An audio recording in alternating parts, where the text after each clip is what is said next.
Hello students, welcome to Abhishek sir's classes. और आज हमारा जो टॉपिक है वो है फिगर्स ऑफ स्पीच। मैं आपको बता देना चाहता हूँ कि फिगर ऑफ स्पीच है, ये फिगर्स ऑफ स्पीच भी ग्रामर का एक हमारा बहुत ही इम्पोर्टेंट टॉपिक है। और ये जो टॉपिक है ये बहुत सारे बच्चों को समझने में थोड़ी दिक्कत होती है, इसको थोड़ा प्रॉब्लमेटिक लगता है उनको। मुझे भी स्कूल में लगा करता था, लेकिन ये जितना ही डिफ़िकल्ट लगता है ये उतना ही इजी हो सकता है। तो आज मेरे इस वीडियो में आपको ये बताना चाहूँगा कि हम इजीली फिगर ऑफ स्पीच को याद कैसे रख सकते हैं।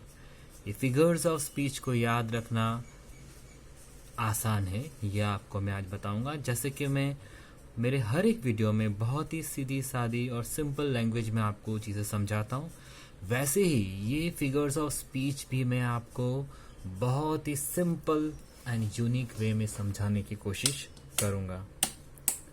ओके, तो वेट अ मिनट। तो हम स्टार्ट करते हैं हमारे फिगर्स ऑफ स्पीच आज। और फिगर्स ऑफ स्पीच स्टार्ट करने से पहले मैं आपको ये बता देना चाहूँगा कि ये फिगर्स ऑफ स्पीच होते क्या हैं। एक बहुत ही साधारण सिंपल से एग्जाम्पल के साथ आपको मैं बताऊंगा कि फिगर्स ऑफ स्पीच क्या होते हैं।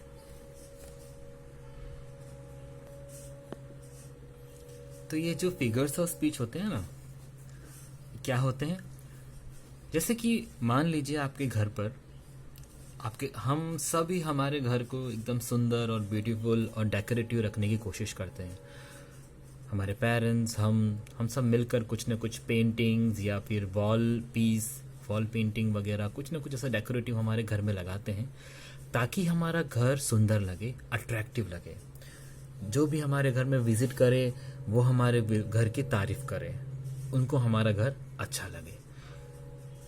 तो ये फिगर्स ऑफ स्पीच भी ऐसे ही होते हैं।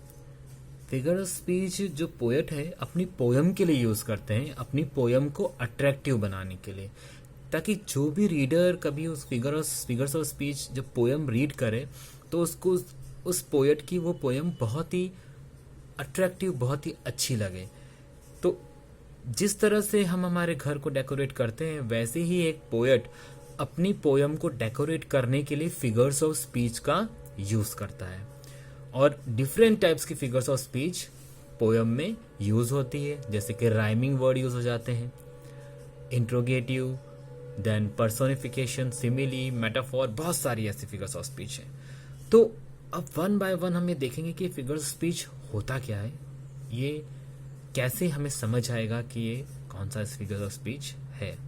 Okay, so let us begin.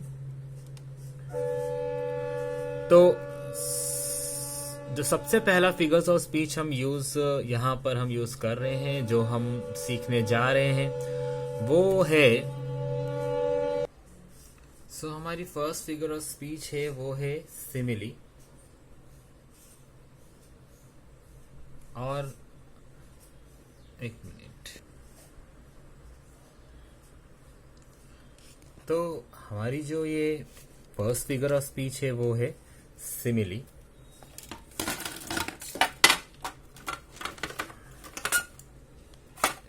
Set कर दूं आपके लिए, एक minute.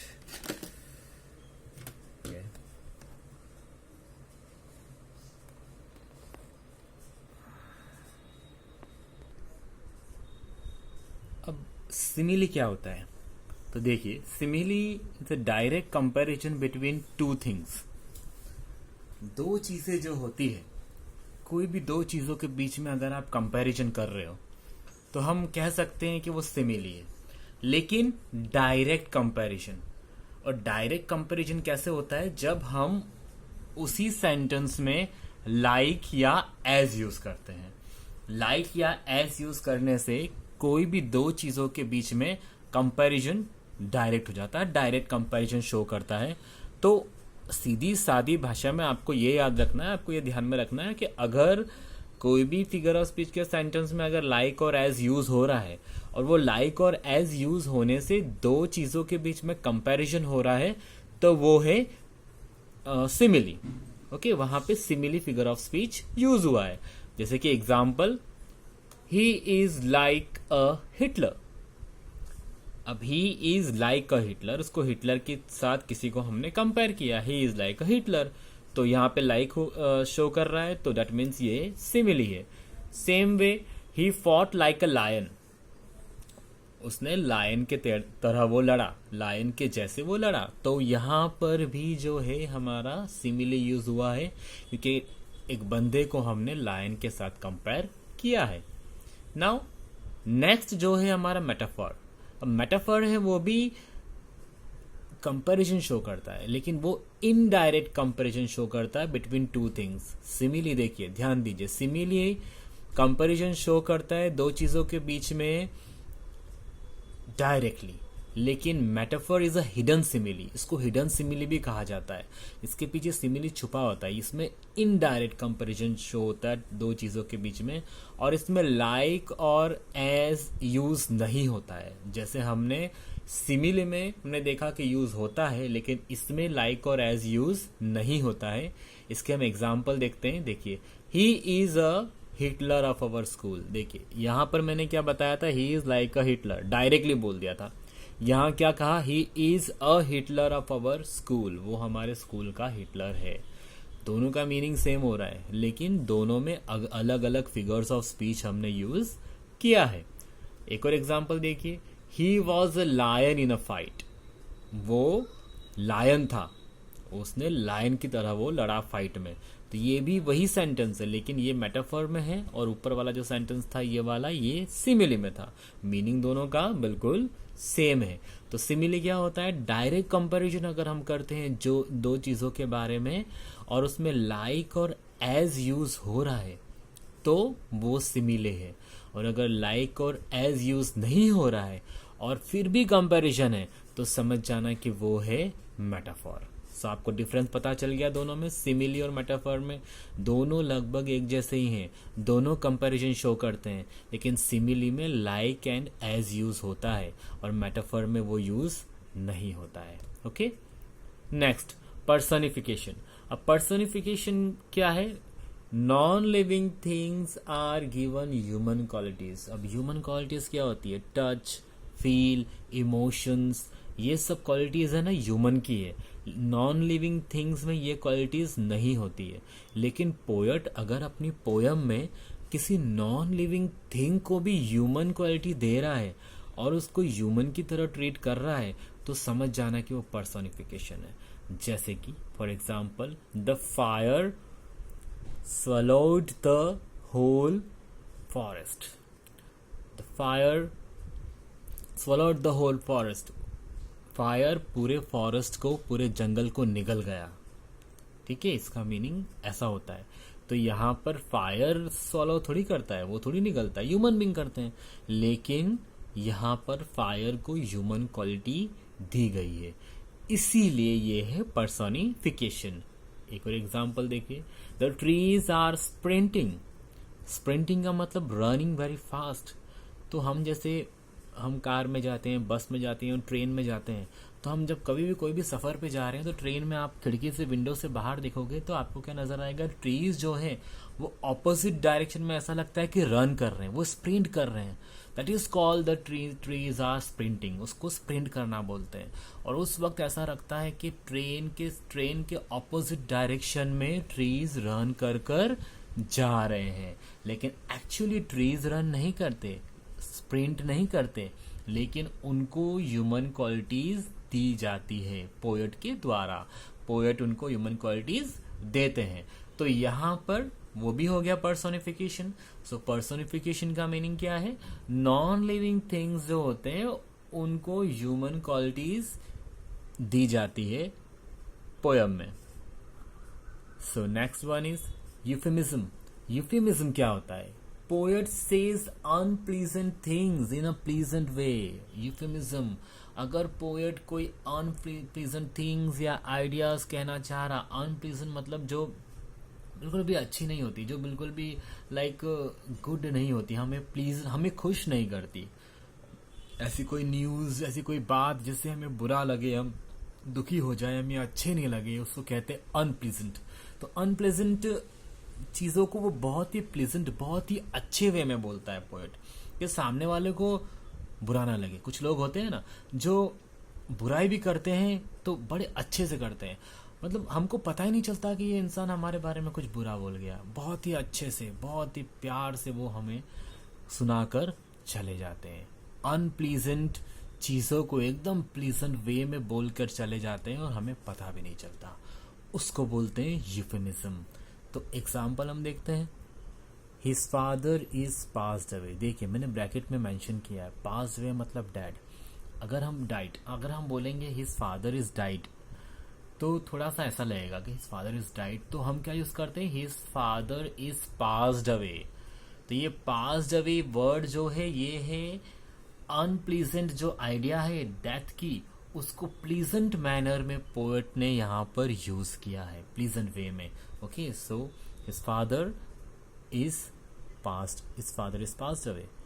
He is not qualified, he is failed बोलेंगे तो सुनने वाले को बुरा लगेगा, इसलिए यहाँ पर क्या लिखा हम बोल सकते हैं, he is not qualified. Unpleasant word failed को यहाँ पे बहुत ही प्लीजेंटली पोएट ने यूज किया है। कैसे यूज किया है, he is not qualified. Okay, so ये हमारे 4 फिगर्स ऑफ स्पीच मैंने आपको बताई है, simile, metaphor, personification, euphemism. Okay, और होप आपको ये पसंद आई होगी, पसंद आई होगी, समझ आई होगी, और हम आगे बढ़ते हैं। Oxymoron, what is oxymoron? Two opposite words are used in a sentence. They are close to each other in a same sentence. ये डेफिनेशंस जो मैंने बनाई है वो थोड़ी बहुत ही सिंपल वे में, सिंपल मैनर में बनाई है, ताकि आपको समझ आए कि फिगर ऑफ स्पीच एक्चुअली क्या होती है। आप बुक में देखने जाओगे तो एग्जैक्टली ऐसे डेफिनेशन आपको बिल्कुल नहीं मिलेगी। जैसे कि यहाँ पे मैंने लिखा है ऑक्सीमोरॉन में 2 ऑपोजिट वर्ड्स यूज होते हैं। फिर मैंने क्या ऐड किया है कि वो 2 ऑपोजिट वर्ड्स हैं वो बहुत ही पास में होते हैं, एकदम बगल में होते हैं, एकदम आजू बाजू में होते हैं, एकदम नजदीक में होते हैं। देखिए एग्जाम्पल आपको बताता हूँ, आपको समझ आ जाएगा। He was found missing. Found and missing दोनों ऑपोजिट वर्ड है, लेकिन दोनों को साथ में यूज किया गया है। He was found missing. Next देखिए, शी इज प्रिटी अगली। शी इज प्रिटी अगली। प्रिटी और अगली ये दोनों ऑपोजिट वर्ड है, पर दोनों को साथ में एकदम बगल में, बाजू बाजू में यूज किया गया। तो ऑक्सीमोरॉन उसी को कहते हैं जिसमें एक सेंटेंस में 2 ऑपोजिट वर्ड्स यूज हो रहे हैं, और ऑपोजिट वर्ड्स यूज हो रहे हैं लेकिन दूर दूर नहीं, एकदम पास पास में यूज हो रहे हैं। इसको ध्यान रखना आप, क्योंकि इसके बाद का जो फिगर ऑफ स्पीच आपको बताने वाला हूं वो थोड़ा मिलता जुलता है। पैराडॉक्स देखिए, 2 ऑपोजिट वर्ड्स, फिर से आया वो वर्ड, ऊपर भी था यहाँ भी था। 2 ऑपोजिट वर्ड्स, आइडियाज और statements are use in a sentence, एक सेंटेंस में यूज होते हैं। They are far from each other in the same sentence. ऊपर क्या था, ऑपोजिट वर्ड्स यूज हो रहे हैं, यहाँ भी यूज हो रहे हैं, लेकिन ऑक्सीमोरॉन में दोनों पास पास में यूज होते हैं, और पैराडॉक्स में पास में यूज नहीं होते, दूर यूज होते हैं। ये बहुत ही सिंपल मैनर, सिंपल वे में आपको समझा रहा हूं ताकि आपके दिमाग में एकदम अच्छे से ये फिट हो जाए, बैठ जाए कि ऑक्सीमोरॉन का मतलब क्या होता है, ऑपोजिट वर्ड्स, लेकिन वो बहुत ही पास में यूज होते हैं। और पैराडॉक्स का मतलब क्या होता है, ऑपोजिट वर्ड्स या आइडियाज या स्टेटमेंट्स, लेकिन वो दूर दूर यूज होते हैं। एग्जाम्पल देखिए, that is the end yet the beginning. देखिए एंड और बिगिनिंग ऑपोजिट वर्ड्स है, लेकिन ये एकदम पास में यूज नहीं हो रहे। यहाँ पे पास में यूज हो रहे हैं एकदम ऑपोजिट वर्ड्स, लेकिन यहाँ पर देखिए ये और ये दोनों दूर है, एंड और बिगिनिंग। तो that means paradox is a figure of speech in which 2 opposite words are used but they are not nearby, दूर दूर यूज होते हैं। एक और एग्जांपल देखिए आप, he is running day and night service। day and night, बीच में एक वर्ड आया, दोनों को दूर कर दिया वर्ड को, डे नाइट सर्विस नहीं, day and night service. Okay, so paradox और ऑक्सीमोरॉन में एक छोटा सा डिफरेंस है, वो डिफरेंस मैंने आपको बता दिया ताकि आपको जब भी पहचानना हो तो आप कंफ्यूज ना हो कि पैराडॉक्स क्या है और ऑक्सीमोरॉन क्या है, कि दोनों में ऑपोजिट वर्ड यूज होते हैं, लेकिन एक में पास में यूज होते हैं और एक में दूर दूर। अब नेक्स्ट देखते हैं हम, हाइपरबली।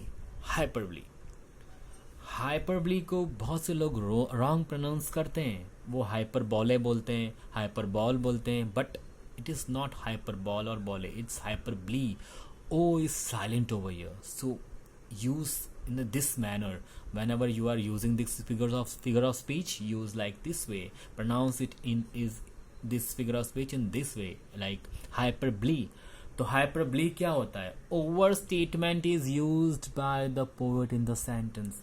Over statement मतलब बड़ी बड़ी बातें करना. पोएट बड़ी बड़ी बातें करता है.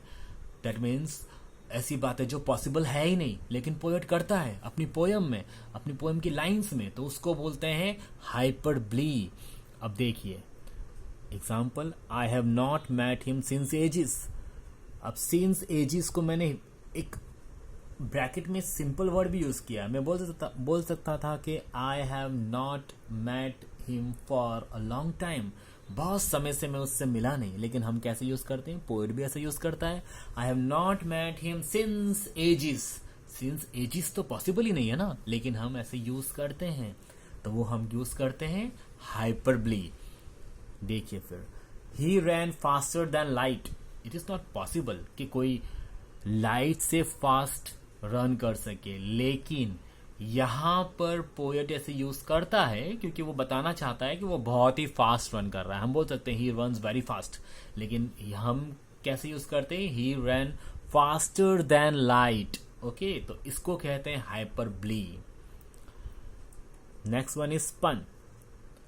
अ word has more than one meaning. Pun का मतलब सेंटेंस में कोई ऐसा वर्ड यूज हो रहा है जिसका मीनिंग एक मीनिंग से ज्यादा मीनिंग हो, उसके मीनिंग्स हो सकते हैं, उसको कहते हैं पन. Very simple. आपको ये देखना है कि कोई ऐसा वर्ड यूज हो रहा है जिसके मीनिंग्स एक से ज्यादा है. जैसे कि the horse is a stable animal. अब स्टेबल का मीनिंग दो होते हैं. एक तो स्टेबल जहां पे हॉर्स को रखा जाता है, जैसे उसको कहते हैं स्टेबल, और एक स्टेबल मतलब स्थिर रहना. ठीक है, तो यहां पर स्टेबल के दो मीनिंग निकलते हैं, इसीलिए ये है pun. Then fish are smart because they live in school. Fish are smart because they live in school. School यहाँ पे जो वर्ड है, it represent a group of a fish. आपको पता होगा. तो यहाँ पर वो स्कूल नहीं है जहाँ बच्चे पढ़ने जाते हैं, लेकिन मीनिंग तो अलग, दो मीनिंग हो गए. स्कूल का एक प्लेस है जहाँ बच्चे पढ़ने जाते हैं, और एक ग्रुप ऑफ अ फिश. ठीक है. सो फ्रेंड्स, मैंने होप है आपको मेरे ये चार जो अभी मैंने एक्सप्लेन किए, ऑक्सीमोरॉन, पैराडॉक्स, हाइपरबली और पन, ये फिगर्स ऑफ स्पीच भी समझ आ गए होंगे अच्छे से. इसके पहले भी जो मैंने चार फिगर्स ऑफ स्पीच आपको बताए हैं, हाँ होप है आपको वो भी समझ अच्छे से आ गए होंगे. ठीक है, तो ये तो मेरा इस वीडियो का पार्ट 1 था फिगर्स ऑफ स्पीच का. पार्ट 2 भी आप देखिए, जरूर देखिए, क्योंकि पार्ट 2 में मैं बाकी के जो रिमेनिंग फिगर्स ऑफ स्पीच है वो कवर करने वाला हूँ. ठीक है.